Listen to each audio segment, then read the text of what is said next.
On. Thank you all for being here, and thank you, Avinuo, for being here. I don't know how many of you in the audience have an idea of the geographical location of Nagaland. Do? Well, you do. You do. So I've always had a deep interest, not only in the northeastern states, but because I'm from the central Himalayas, and I've always believed that all along the Himalayan ranges, there's a commonality of identity and of the way of living and things like that. So I feel a deep connection with Nagaland and with the other states around, as they do. I mean, there's always a bonding between us mountain people in India. So, Avinuo's book, she just spoke at the Jaipur Literature Festival this year and had a most moving session on the same book. Welcome to London, welcome to JLF Thank International. Your recent novel, Where the Cobbled Path Leads, has been described as a folk fantasy novel, interweaving fantasy fiction with Naga spirit stories and folklore. The great Naga writer, the late Tamsila Au, said, Avinuo Kire uses her native resources to fuse modern life with folklore in this unique story. Perhaps you could begin with reading a short passage from this, your fifth book and first novel, so that the audience can get a sense of it, and tell us a little bit about this book before we begin the conversation. Thank you. First of all, thank you so much for having me here at JLF London and in this beautiful library. It's an honor for me to be here. So thank you, JLF team, and to Ma'am Namita and the British Council. And I am assuming that most, or perhaps even all, will not be familiar with the book. So I thought perhaps I will read a couple of extracts from chapter 1 to best give a sense of the book. And so this is chapter 1, and this novel is set in the 1970s from my hometown, Kohima in Nagaland. Chapter 1. In these sleepy little hill towns, there is a secret path every child knows, a trail every nostalgic adult remembers. Sometimes they lead to river holes and secret hideouts. Other times, to a beloved, perhaps a grandparent or best friend. Vime's special place was the very path itself, a crumbling, cobbled, mossed walkway, level ground playfully interlacing with stairs, minuscule wild daisies, and cutwit on the grooves and edges, winding in, out, trailing further and further down into the deepest woods. The narrow lane effortlessly navigated between rows of cottages on one side and the forest against mist-cloaked hills and perennial evergreen trees on the other. It had been built by local coolies hired by the British many decades ago. Vime didn't know where the footpath ended. She had never been so far. Not ready to return home, Vime listlessly skipped down the path past the old karu, which was the village gate, with fierce animals and warriors holding human heads etched onto its ancient wood. As the village rapidly expanded and developed into a township, the landscape changed, and the dilapidated village gate no longer served its purpose. However, because of the fearful taboos associated with destroying a sacred karu, the locals had left the gate untouched while constructing the lane. Vime continued her solitary walk until there were no longer any houses in sight, only a lone footpath accompanied by miles of inviting sun-kissed paddy fields with the sheaves bound, ripe and ready for harvest. Finally, The meandering footpath tapered towards a rather majestic-looking tree, with vines tumbling and wizened branches embracing the skies, creating a resplendent canopy of forest up high. The tree's sturdy, gnarled roots generously sprawled over the ground, extending deep into the earth, all the way down to a little babbling brook below. As a fascinated Vime curiously drew closer to inspect the tree, she tripped upon a stray tree root, and the next thing she knew, she had fallen down, quite comfortably, to her surprise, neatly propped and cushioned within a nest of vines at the foot of the tree. Her feet ached, and the balmy weather made her feel deliciously drowsy all of a sudden. She decided to stay and rest a while. Thank you.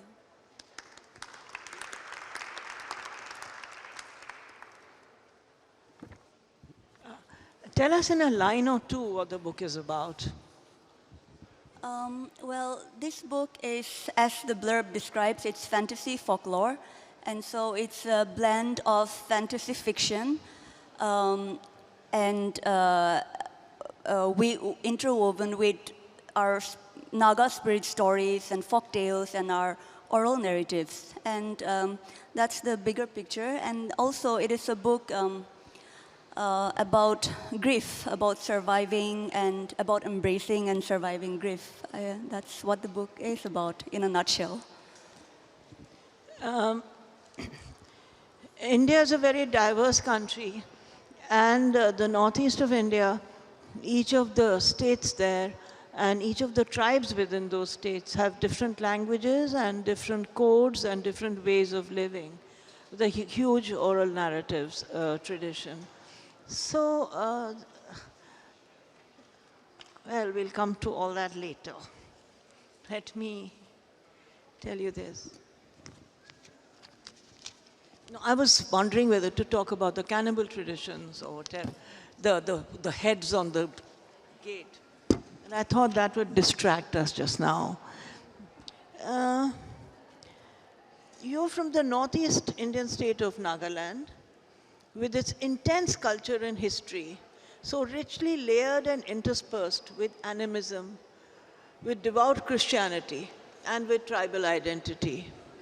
Tell us more about Nagaland and about your own tribe, and how it figures and features in this and other books. Well, first of all, Nagaland is an Indian state located in the northeast part of India, along the periphery, the border. But by itself, the Naga Hills, we are geographically placed in a very strategic position, as we are located at the tri-junction of India, China, and Myanmar. But the Nagas as a collective, we are a richly diverse, ethnic, trans-border community, actually, because we go beyond Nagaland. There are Naga tribes living in other northeast states in India, as well as in Myanmar. There are Nagas living in parts of Myanmar as well. I am a Naga from Nagaland, and in Nagaland, we are comprised of 15, 16 tribes and sub-tribes, each with our own distinct language and culture and tradition. But as a collective group of people, we are all tied together as we share the oral tradition. We have a similar history and worldview and belief system. And being a Naga, living in Nagaland, I find it very natural to situate a story around the familiar. And I write my stories against the backdrop of a world I understand. But whether it's set way back in the ancestral past or against the backdrop of a modern-day contemporary Nagaland, our culture, our tradition, the spirit stories that I grew up listening to, all this, they all find spaces in my stories. And so in that way, I suppose my stories are tales with a strong Naga base. And Nagaland as a state came into existence only in 1963. Before that, prior to that, we were free people living independently, each village living independently, and in time resisting and fighting the British colonials, and then the Indian government after the departure of the British. And this struggle for self-determination, it still continues actually to this very day, but of course it's become a tragic mess now. But because of this, conflict often finds its way against the backdrop of my stories, although it is not the main focus, including in this novel, which is set in the 1970s. And I suppose that's because modern Naga history is quite synonymous with politics. Politics apart, there's food, there's culture, there's clothing. I mean, you're wearing a typical Naga weave. And what I've always found interesting about the Northeast is that a lot of the narratives are woven narratives. They are stories that are woven into the shawls and the clothes and all. Get up shows your Naga dress. I mean, this is part of the story. Naga narratives, Naga weaves are this is such a beautiful weave. Tell us about it. No, so this is, I'm Angami, and this is a traditional Angami mekhala set. We call this checha. So, no, actually, yes. We are a people with an oral tradition and oral history, and we also practice symbolic writing. And I think that our traditional weaves are also manifestations of symbolic writing, because clothes are not worn for fashion. You know, it tells us something about the identity of the person wearing it. So there's a specific clothing meant to be worn by a young child, a married woman, unmarried woman, someone, a warrior who has earned the right to wear it. For example, there are certain shawls with cowrie shells decorated, and only a man, someone who has taken titles, someone who has proven his worth in battle, had the right to wear a shawl, a bodycloth decorated with cowries. So for us, clothing, it's a form of identity expression. Thank you. I mean, I had worked out a script with her, but I'm deviating on and off, because I think there's a lot of modern fashion designers using Naga traditions to reinterpret clothing. Is that so? Yes. Yeah. Now it's not so for lack of a better word, rules. I mean, that's not so strictly followed anymore, because lifestyle has changed, life has changed, and there's a lot of fusion as well. Now, I want to ask you what the folktale means to you, because the form of the folktale is very much a part of your story. And tell us about native folklore and how it is transforming in its modern retellings. So, to my understanding, please correct me if I'm mistaken, but folk tales are usually oral stories told by word of mouth and passed on from generation to generation. And so for a person like me who come from an oral tradition, folk tales are infinitely all the more precious, because they are a source of identity. And traditionally, we did not possess the art of script, and so knowledge was passed down from generation to generation through the art of storytelling. And storytelling could come in many forms. It could be prayers, ballets, songs, including folktales. And so our folktales are an important manifestation of intangible heritage, and they are not stories told simply for entertainment purpose, but they tell us about who we are, why things are the way they are. They explained our belief system, our ecosystem even, our relationship with our environment, with each other. And so in that way, folktales, are infinitely precious, as they are a source of identity. And, one of my favorite folktale is the one of Hutyo and Tegwo. So these are two flowering trees which always bloom towards the turn of spring, and they are always blooming grow together in pairs.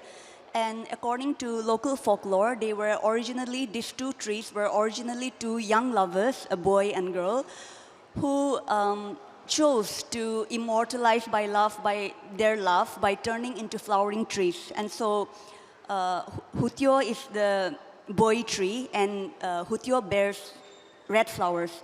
And the girl Tego, she bears white flowers. And so whenever they bloom, that's when farmers know that it's the perfect time to sow seeds in the field, because that's when the seed will take root in the soil.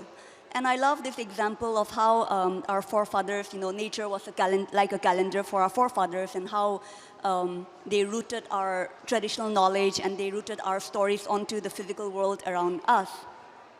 And when you mentioned the second part of your question was about transformation of folk How are tales. they transforming? Yeah. And also, what you said about the calendar of natural rhythm of life and calendars, would you say climate change is already showing some effects on that in Nagaland? Definitely, yes, Tell us definitely. about that. Yeah, no, I mean, I often hear elders especially talk about how it's not supposed to be raining at this time. And so definitely we are experiencing climate change, and how folktales have transformed in today's time in the way that they are now relegated more as stories and not necessarily a source of information like it was in the old days, especially for the younger generation, I guess. So who was the first person to tell you the folktale that you remember as such? Was it your grandmother? Was it your aunt? Was it your school? Tell us about where you sat, where you listened to the folktales, who told them to you. I am also part of that generation who did not witness the oral tradition. But then I am also I feel very fortunate that I am part of the last generation who had a link with the actual older generation of oral storytellers. So that includes people like, as you mentioned, my grandparents. When we were small, we would always, my late grandparents, they would tell us stories. My grandfather, he said he grew up in the shadze, which is like a community house where young people actually go, and then there's an elder and they tell stories, and they teach, traditional sports even, the art of oratory, the art of conversation. The art of conversation and lyricism, those were highly valued. Someone can, even if you're totally in the wrong, if you can argue your case so well, then people will appreciate you.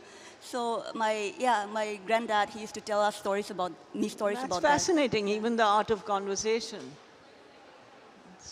And are there a lot of people publishing now? I know that I've seen a few of the folktales retold for young people in English, published by publishers. You've also done some work for children, I think. I, along with a friend, we brought out a collection of, that's actually my only non-fiction book. We titled it People's Stories. So it is a collection of folk tales and also personal accounts of elderly people and their experiences during the war. So I hope you're getting a sense of this very precious world in which she was fortunate enough to grow up. Nagaland is still as beautiful and as violent and as troubled as it ever was. But you're very fortunate to still carry and have the responsibility of carrying that legacy further. Now, where the Cobbled Path leads, it evokes a deeply magical world of folklore, of myth, of old tradition, of plant and human spirits, of a little girl negotiating her way after her mother's death. Tell us about the sources and inspiration of the book, and first the sources and inspiration of the book, and then about those spirits, the plant and human spirits. There were many things came together in the inception of this story, of this novel. Not everything all at once, but each in its own time as the story unfolded. The idea of a cobbled path, it's actually part of a childhood memory that I cherish and carried with me into adulthood. And I had also always wanted to write about a girl named Vime. I don't personally know any Vime, but I like the sound of the name, and nothing really, yeah. And I liked the sound of the name, and in my head, I knew what she looked like, and I imagined that she was lonely, and I thought that perhaps she misses her mother. And so the book unfolds with her missing her mother and still grieving after a year since her mother has passed. And you know, death or an earthly death and the idea of the afterlife, this is something that has amazed and fascinated me in equal measure for some time now, and especially after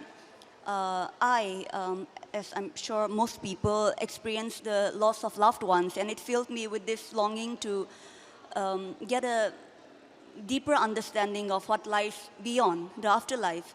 And as I thought about this, my own personal memories came to mind, and it moved the trajectory of the story. And I remember my late maternal grandmother and how I was very close to her. And when I was small, she would always, like every time she gave me a gift, whether it's a piece of clothing or a toy, she would always say, in a very light, matter-of-fact manner, she would say, one day when I'm gone, you can give this show this to your friends or your children, and then you can tell them that my grandmother gave you this. And her approach to that was, it's really bright.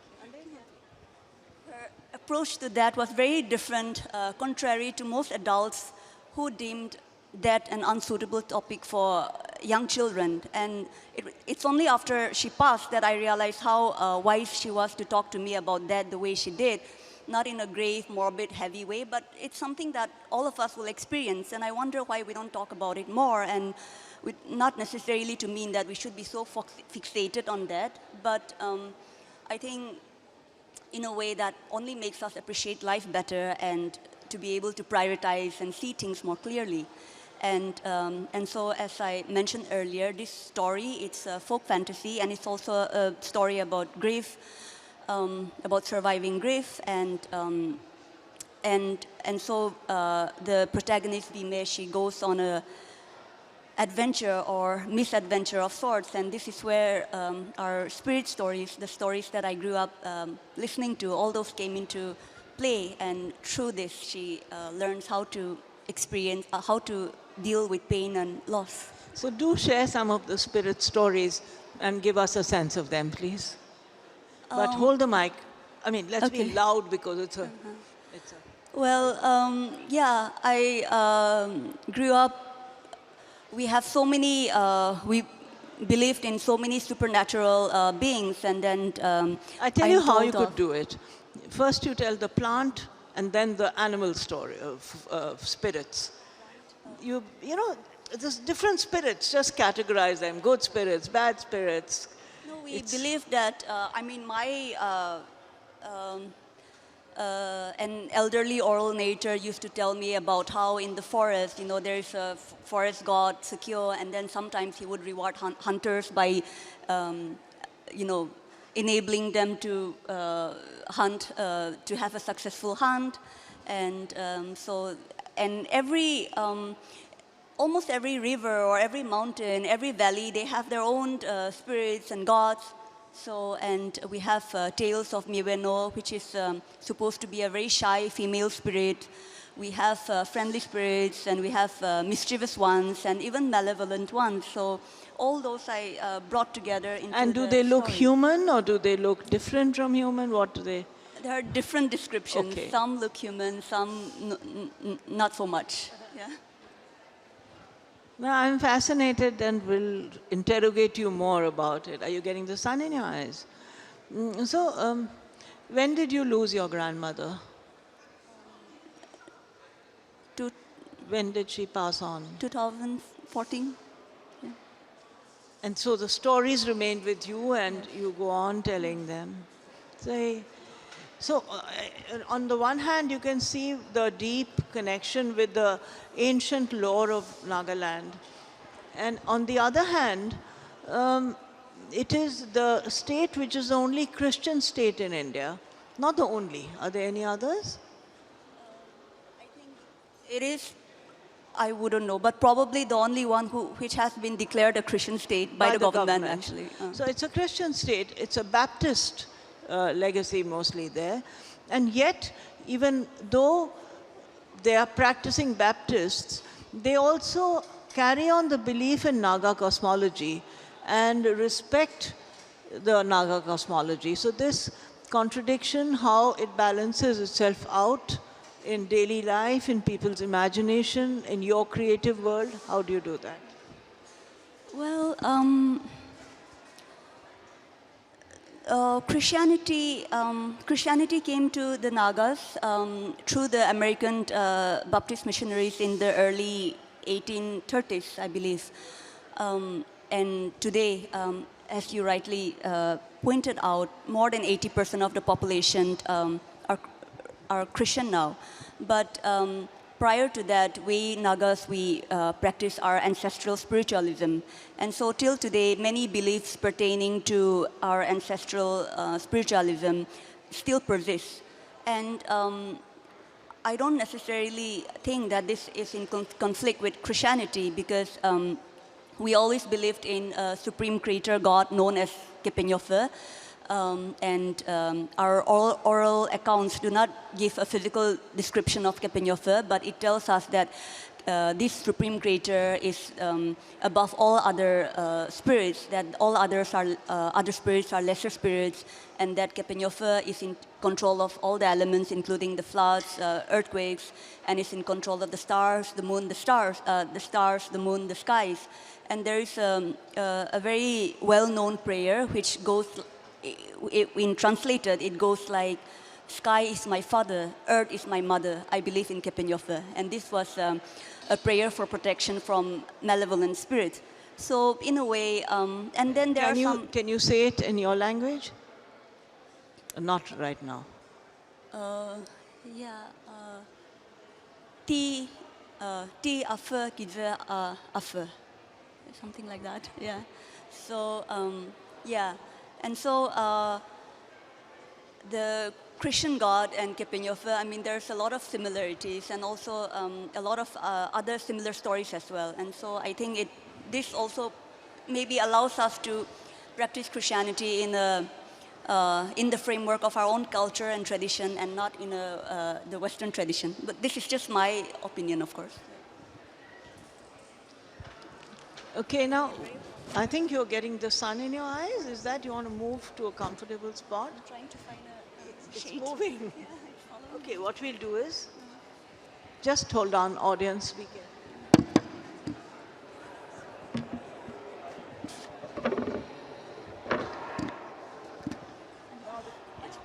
Is that okay with the camera? Hello? We've moved our chair. The camera's okay? So, what have your own experiences of the spirit world been? You speak of the real world and the spirit world coexisting and colliding and merging.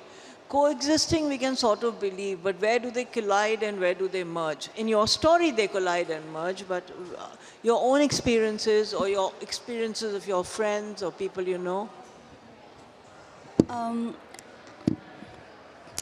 This is the physical human world coexisting with the supernatural world. This is Naga cosmology, and this was how it was back in the old days. And what I loved about our spirit stories, listening to it, is how it's always narrated in a very matter-of-fact way, regardless of how fantastical it may seem. It's, what is magic for one person is reality, lived reality for someone else. And so this is Naga cosmology. And an example would be how one elderly oral narrator once telling me very coolly that we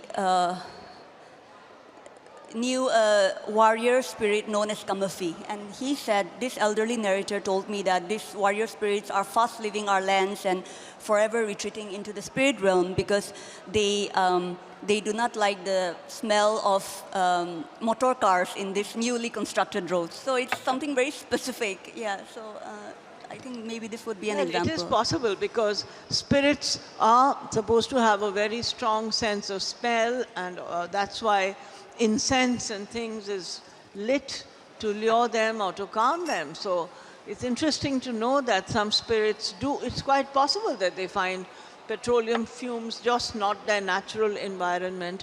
Have you seen a spirit? No, I haven't. Don't disappoint me. I hope so. None? No.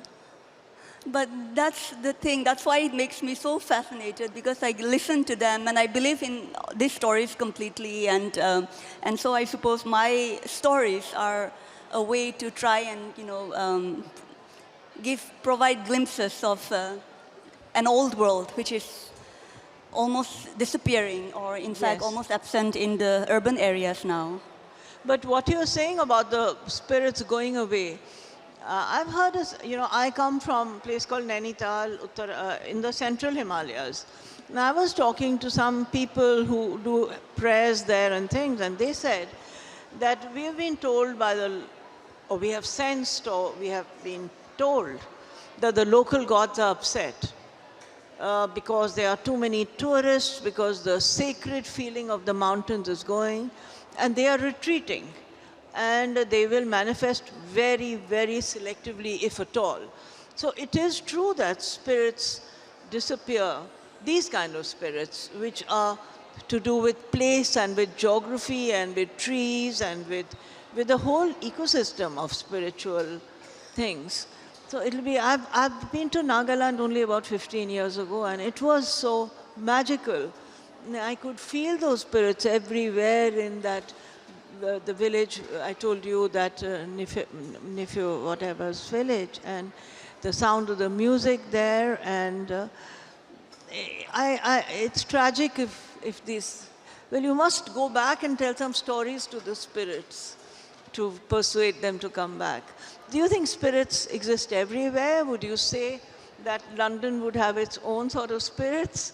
Or do you think a Naga spirit could come here? I mean, it's an absurd question, but why shouldn't we have absurd questions?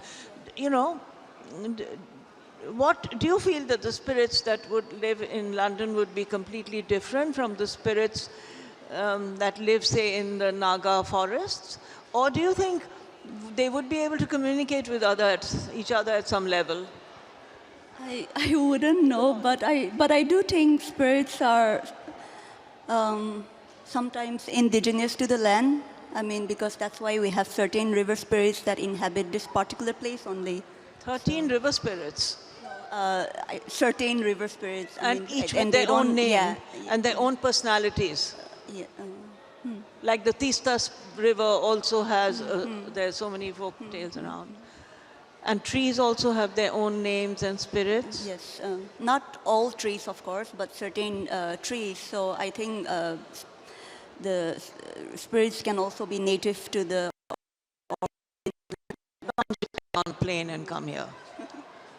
But tell us about the spirit which, you go somewhere, you feel like you're here in London today, but when you go back, which is the spirit you'll recognize, or the spirit you'll say, okay, I'm home, this is the spirit of this place? Which is the spirit that you associate with Kohima, with Nagaland? I mean, there isn't one. I mean, it's just. Okay, one or two? I mean, that you experience that feeling yourself, I think just a deep consciousness of spirit activity, that's also, I mean, I think that's something. Okay, now to language, because for all these years, Naga traditions were deeply rooted in oral functionality. Now we have many Naga languages, as many languages as there are tribes perhaps. How many Naga languages are there? When and how did they get a script? And what is in your opinion, is the intersection of script and text and the fluid oral traditions? When your traditions are rather like our conversation, wandering on, it's one thing. But when they get the gravitas of text and the fixed quality of text, how do they transcript? What do they lose? They also gain something by being recorded, but they also possibly lose a lot by the rigidity. Can you explain this to us? To an audience that has never really known the difference between these things. Well, I wouldn't know about the exact total number of languages because, and especially when you refer to books or when you listen to academics talk as well, it's always a different number because Nagas are, we are such a diverse and trans-border community, and there are Nagas living not just in Nagaland but in other states in India and also in Myanmar, and so it becomes very porous, you know, what language is also recognized and what is not, tribes and sub-tribes. But, and so linguistically we are very diverse and rich. And Which is your own language yeah, to begin my, with? in Nagaland, we are 15 or 16 tribes, sub-tribes, and I am, and my tribe is Angami Naga, and my language is Tinidye. And so what was the other part of your question? That when the intersection happens of oral traditions and of the text, we don't know when the text came in. You're going to tell us who brought in the script. Okay, all right. So we possess an oral history. That means that traditionally we did not possess the art of script. Instead, we had a very rich and vibrant oral tradition.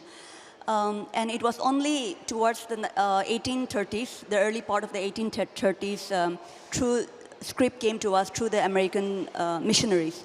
And so today our languages, our vernaculars are nestled within the Roman script. In the old days, although we did not have script, we did not really need it. We had traditional institutions which practiced time-tested and age-old process of learning, and we had traditional institutions which served as centers of learning and culture dissemination. And in these institutions, they are known by different names in different Naga languages. Young people would be divided into different age group, and an elder would be assigned to teach each group. And the syllabus, you know, this would be the traditional equivalent of our modern day schools and colleges. And the syllabus was so very holistic, you know, our traditional wisdom, traditional knowledge, code of ethics, conduct, music, sports, all these were taught, except that writing was not involved. But with the British administration and American Baptist Mission, Western system of education slowly replaced traditional methods. And now today the oral tradition is almost fast disappearing, and script has become a necessity. But I also don't necessarily think that this is a bad thing, because it's only our approach. And now what's important is to negotiate a way forward where script, adopting script does not mean replacing orality, but if we can find a way forward to, so that script can aid the cause of preserving oral traditions, and how each can complement the other. And do you feel that the generations that worked with the oral tradition had better personal memory banks than now? Do you think the attention, the way of learning through memory, how did that, do you think the memories are getting, I mean, do people... Definitely, I think so, yeah, because there is such a thing as the art of memory also, and when stories are told, you know, from one generation to the other, and you know, people were so lyrical. An elderly person, for example, when they talk a story, a folktale, a folklore, a saying, it's always narrated. And I remember an elderly oral narrator telling me how that she regrets that this art of conversation, the art of oratory, it's almost gone with the younger generation, including, you know, obviously myself, and how it's absent now. And she was lamenting that. So definitely, I think people were just had better memories. And were they mostly the narratives? Were they in rhyme so that they could be remembered better, or were they in, you know, did it make it easier that they were rhyming and all that, or they were just told in prose or in poetry? It could be both, a mixture of both, rhymes and prose interspersed with, we had oral poetry, which was very common. They are known as gizos, so both together. Yeah. And you've studied English literature, you teach English literature in Kohima. You speak what exactly is, how would you describe the name of the language, the Naga language you speak? It's Tinidye. Inedi. How do you balance the two in your head? Do you feel the English has taken over, or is your Naga language as strong as English? Do you read anything in your own language, or is it mostly now only English? I do read my own language, but mostly I'm more comfortable in English. And I think this is a predicament that perhaps even everyone of my generation and the younger generations will face, because we go to English medium schools. So even if we are speaking our mother tongue, native tongue at home, we learn to read, write in the English vernacular. So and it's definitely, I do feel that tension, thinking in my native language, but writing in another. So. And who are the authors that you teach in your course? Oh, that I teach. One or two? Yeah, I mean, we teach the classics, Austen, Charles Dickens, all that, prose, novels, poetry, Yes. everything. So Charles Dickens and Jane Austen are still ruling in a distant part of empire. Well, they are very good for literature. They were very good writers. Who are the writers? Give me one writer or two writers who have really influenced you. Both Indian and international, whichever. Yeah, I think, this is such a straightforward but such a difficult question, but in terms of influencing, it would have to be books and writers that I read during the formative years, which would be in college. So Indian writers would be Raja Rao's luminous Kantapura and Premchand's Godan. And in the international scene, I really loved the entire body of work actually by Toni Morrison, Chinua Achebe, and then I loved Jeanette Winterson's Sexing the Cherry. I think those were writers who really changed the way I perceived literature and writing during the formative years. So there's an international bookshelf that you have in your head, and a Naga oral tradition which you have in your head. And then you have the Jane Austen and... Now, what are you working on next? I'm trying to muster courage to write a book that I've wanted to for a long time now, even before this book. And so perhaps it sounds foolish to talk about a book. No, don't talk about on, it. I believe that if somebody is working on a book, at least in my experience, and you talk about it a lot, you lose something. But I Instead, hope it will see the light tell of us day, about music. Anybody who's been to Nagaland will know that it is the tradition of music there. I don't know what it is, but it is perhaps the most musical part of India. And some magic in the voices, and also in the clear air there, and it echoes when you hear it. But wherever in India you hear a Naga choir, so tell us about the musical traditions. Yeah, so The instruments, the choir, all this.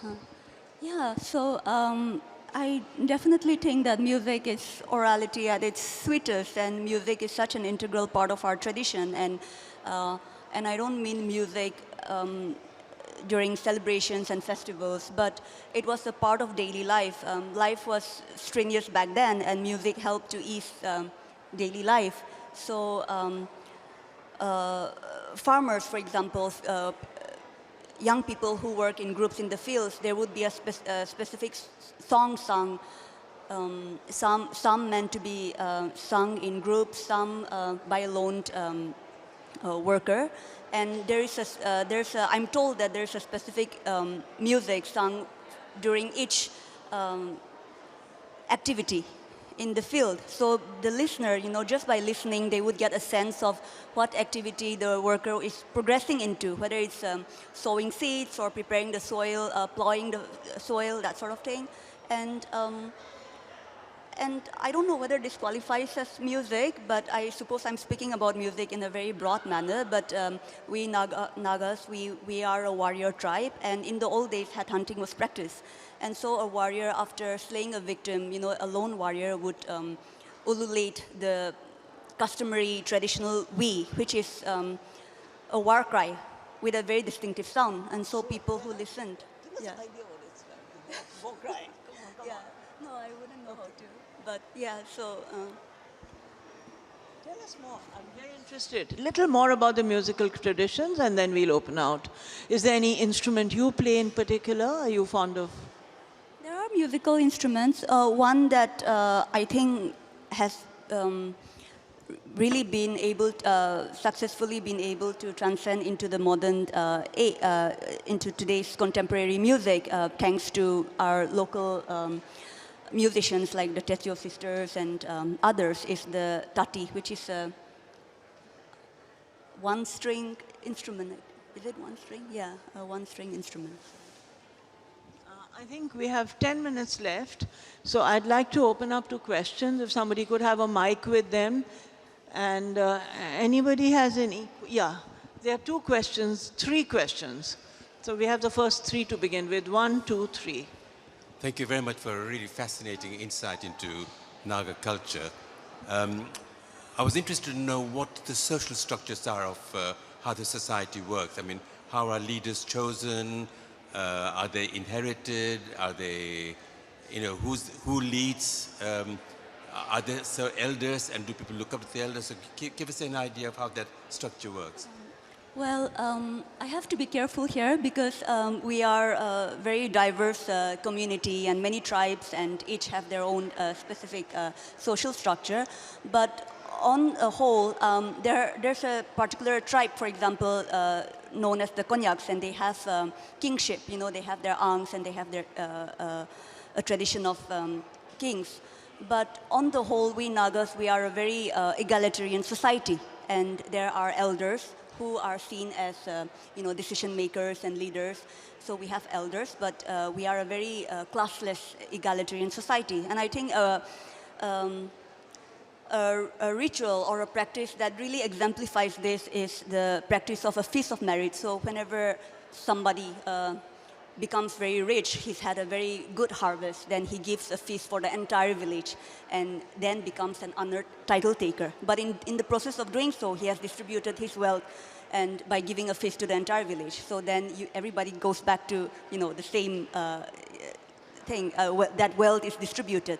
And so, you know, honor, to have honor and respect from one's community, that was more valued than material riches. Honor and respect, they are great values. There's the next question, please. Thank you for coming to talk to us today. Just north of Nagaland is Arunachal Pradesh. Do you have any incursions from Chinese interference or anything like that?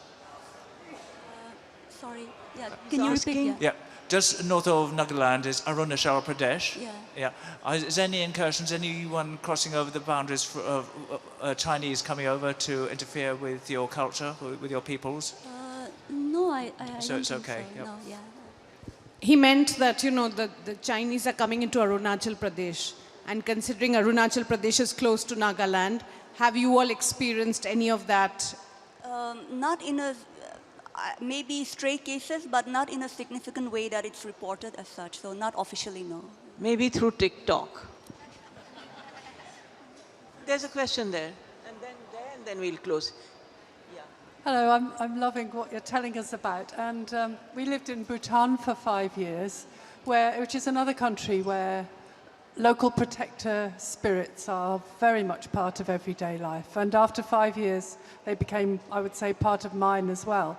But I wanted to ask you about the name Nagaland, because Nagas in Bhutan are very much around as underground snake spirits that cause thunderstorms and have to be placated with offerings of milk, or they'll give you skin diseases and so on. And so I always assumed that Nagaland was the place where the Naga spirits came from. Does the name actually have any connection with that spirit? Not to my knowledge, no. But for us, Nagas is an external term actually given to us by non-Nagas. Yes. So, Yeah, the Naga traditions in India are still, nobody has decrypted what the Naga community is. Since the ancient epics of the Mahabharata, there were Naga warrior spirits, guardian spirits, and nobody is very clear whether these were tribes or these were deities or whatever. And as she said, these were just like Hindu is not an Indian term. And even in the Mahabharata, Chitrangada, I think, one of the main characters, was a Naga princess. And yeah, there were some questions here? No, okay, 1, 2, 3, and we'll close. Hi, I worked in Nagaland, 3 years running at the Weaving Festival, went to the Hornbill. I still got really confused. I used to come home and everybody would say, do you want to come to church? Do you want to go to the what was the religion before? I mean, you say 80% is Baptist now. So is all the past tradition just the stories, the history? What happened to the religion of the actual Nagas? Yeah, I have to say, I mean, prior to, becoming Christians, we did practice ancestral spiritualism, but now most, I think, at least more than 80% we are identify as Christians now, and there would be just a few percentage of the population maybe who still practice indigenous religion, but slowly. Well, I think it's important to separate religion from socio-cultural practices to enable that distinct tribal identity to continue. So we still celebrate and observe all these festivals, but separating it from religion. Yeah. It's very difficult to know which religion will take root where, whether it is Buddhism or Christianity or anything. But as she said, social practice, strong sense of identity, and at the same time, religion. And there were 2 more hands up. I don't know whose hand is up first. Very quickly, we're running short of time now. Hi, thank you so much for the wonderful session. And I had a question about the linguistics part of the book, and as well as the Naga verse. You were talking about the Naga verse and how it has unique structure. And I was wondering what the problems in translation came up. I mean, you have included a few verses, Naga verses, in your book as well. So how did you tackle the problem of translation and some things which get lost in translation, the socio-cultural context? Yeah, no, I thank you. I love this question. I struggled a lot with it initially, but and there are certain words which has no English equivalent. So for those, I thought it's best to just let it be. And something that I've always really believed in is not to underestimate the reader. And sometimes not everything, I think, has to be understood. And that when the reader is engaged, they can still follow the flow of the story. So I prefer to just let them be. In my previous stories, sometimes I would put footnotes. But later I decided that perhaps maybe it's not, unless it's crucial to the plot of the story, that footnotes can be more interruptions than contributing to the story. So yeah, I don't know whether I explained. The next and the last question. Yeah. Yes, thank you for the session. Avinuo, just before I would start the question, you and your outfit look very, very pretty, both of you. Sadly, I might be not wrong when I say this, the Northeast are still the less represented part of India compared to less. So it's lovely to see you here. I want to know, as women, is there any challenges women in Nagaland face? Is there equality? What would be your message when you turn around? What would be your message for the women in Nagaland?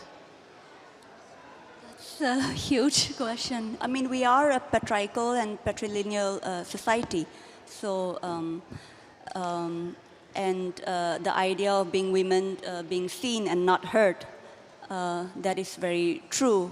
And so I think it's very important for women to express themselves in different capacities. I think that's very important. And I don't know, I'm still trying to find my own voice. No, but they are women. I mean, you have the Tetsu sisters who are famous all over India as musicians. And I think even as part of the mainstream in the student world and also internationally, I think Naga women are always doing well. They have I mean, what understood there's always a special energy, and all over the Northeast, it's a very big advantage with the rest of India that they speak English, because there's a natural ability to speak English. In other parts of India, the less privileged, so that gives access also. I don't know, I'm sorry to speak on your behalf, Avinuo.